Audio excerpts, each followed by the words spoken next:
नमस्कार साथियों। आज हिमाचल प्रदेश का एक अजीबो-गरीब किस्सा मैं आपको सुनाना चाहता हूँ। लगातार ये मुद्दा हम लोगों के बीच में उठा रहे हैं कि जो चुना हुआ व्यक्ति है, चुना हुआ प्रतिनिधि है, लोग उसे इसलिए चुनते हैं कि वो जनता का काम करेगा और जो वादे लोगों के सामने चुनाव से पहले रखे गए हैं, वो वादा लोगों का पूरा किया जाएगा। उसी प्रकार से 2014 में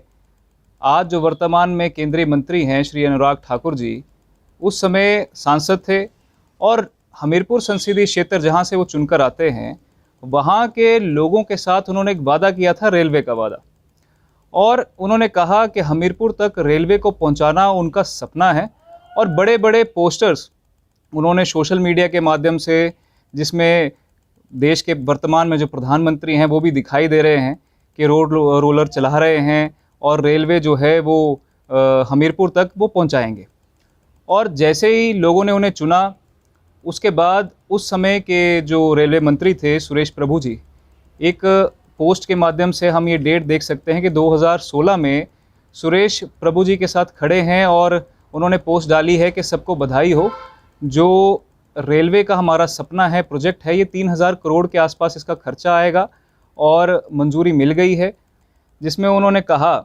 कि सभी को बधाई हो कि सर्वे जो है वो पूरा हो चुका है। अब एक तरफ जो केंद्रीय मंत्री वर्तमान में हैं, उस समय सांसद थे, लोगों के सामने कह रहे हैं कि सर्वे पूरा हो चुका है, 2016 की बात है।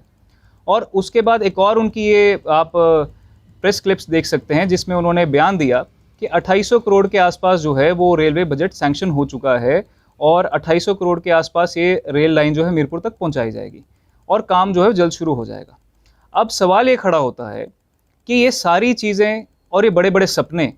खुद अनुराग ठाकुर जी ने हमीरपुर संसदीय क्षेत्र की जनता को दिखाया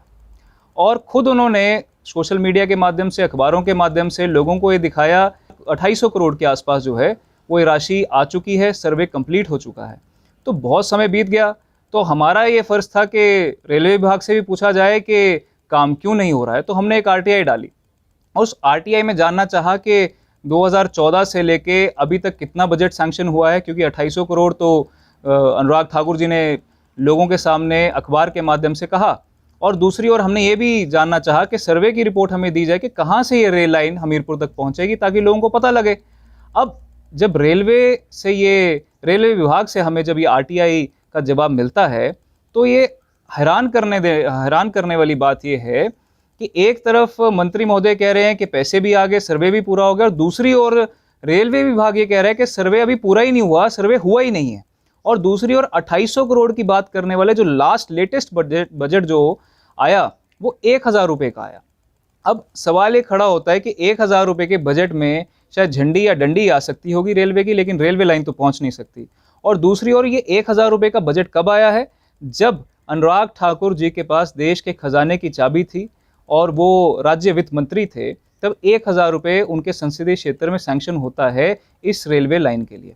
अब दूसरी ओर जो थोड़े बहुत पैसे आए भी हैं, जिसमें 1 करोड़, 6 करोड़, जो कि अलग अलग साल में ये राशि रेलवे बजट के लिए सैंक्शन की गई है, तो RTI में ये भी देखा जाता है कि वो भी पैसे पूरी तरीके से खर्च नहीं हुए। अगर ये थोड़े बहुत पैसे आए हैं तो गए कहाँ? और अगर सर्वे जो है मंत्री जी के मुताबिक हो चुका है, तो रात के अंधेरे में हुआ था या दिन के उजाले में? क्योंकि जनता को वो सर्वे कहीं धरातल पर दिखाई नहीं दिया। इसलिए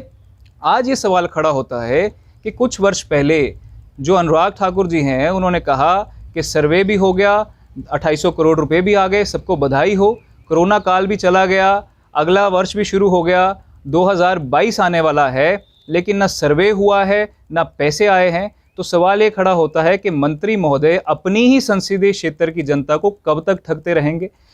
देश के अंदर उन्होंने एक तनावपूर्ण माहौल पहले भी बनाया, सुप्रीम कोर्ट से माफ़ियाँ भी मांगी, दिल्ली में दंगों में उनका हाथ माना जा रहा है, लेकिन कहीं ना कहीं आने वाले समय में जब चुनाव होंगे, भले ही वो सुप्रीम कोर्ट में एफिडेविट देकर सुप्रीम कोर्ट ने उन्हें माफ़ी दे दी हो, लेकिन हमीरपुर संसदीय क्षेत्र की उनके अपने लोग जो हैं वो आने वाले समय में उनको माफ़ नहीं करेंगे।